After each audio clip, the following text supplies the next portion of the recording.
भदोही कोयरोना क्षेत्र सदाशिवपट्टी में विशाल शतचंडी महायज्ञ और श्रीमद् भागवत कथा ज्ञान यज्ञ का भव्य आयोजन किया गया है, जहां पर कथा व्यास आचार्य विनोद माधव जी महाराज ने अपने कथा के माध्यम से लोगों को सनातन संस्कृति और संस्कार के बारे में विस्तार से बताते हुए कहा कि सनातन संस्कृति का आज पूरे विश्व में अपना डंका बज रहा है। आचार्य विनोद माधव महाराज ने कहा कि जो धर्म की रक्षा करते हैं, धर्म उनकी रक्षा करता है, इसलिए लोगों को अपने धर्म के प्रचार प्रसार में बढ़ चढ़कर हिस्सा लेना चाहिए। कहा कि धार्मिक आयोजनों का उद्देश्य विश्व कल्याण होता है, क्योंकि भारत में सनातन धर्म को मानने वाले विश्व के कल्याण की कामना करते हैं। कहा कि लोगों का स्वास्थ्य उत्तम हो, इसके लिए भी कामना की जाती है। आचार्य विनोद माधव ने बताया कि सदाशिवपट्टी पंडित चंद्रशेखर द्विवेदी की तपस्थली है, जहां पर शतचंडी महायज्ञ और श्रीमद् भागवत कथा का आयोजन किया गया है। इस आयोजन में योगी आनंद जी महाराज, जगत गुरु आगमाचार्य रंजीत जी महाराज, रामकृष्ण दास जी महाराज, सुशील दास त्यागी जी, श्रीधरानंद ब्रह्मचारी, राजेंद्र तिवारी, विद्या भास्कर जी महाराज, सुशील पांडेय, संतोष कुमार दुबे समेत तमाम विद्वान और आचार्यों को आमंत्रित किया गया है।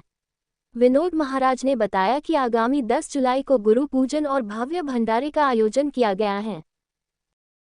देखिए, ये वेणी माधव साधना साधक समिति का आयोजन है और ये प्रत्येक पूरे भारतवर्ष में इसका विविध समयों पर आयोजन होता है।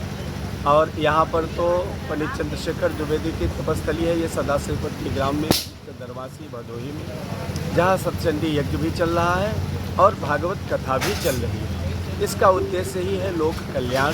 भागवत की कथा के माध्यम से, यज्ञ के माध्यम से लोग लाभान्वित हो, लोगों का कल्याण हो, यही समिति का उद्देश्य है। साथ साथ लोगों का स्वास्थ्य भी उत्तम रहे, इसके लिए यह समिति आज प्रयागराज से जीवन ज्योति की दिव्य डॉक्टरों की टीम बुलाई थी और उन डॉक्टरों की टीम में सभी यहाँ के लाभार्थियों ने दिव्य लाभ प्राप्त किया और दिव्य चिकित्सा हुई, सब लोगों की जांचें भी हुई और दिव्य दवा वितरण भी हुआ।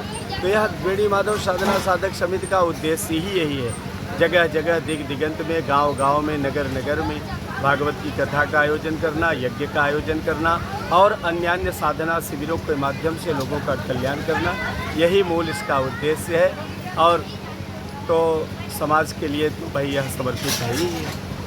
देखिए, ऐसा है कि लोकप्रियता का बड़ा प्रभाव होता है।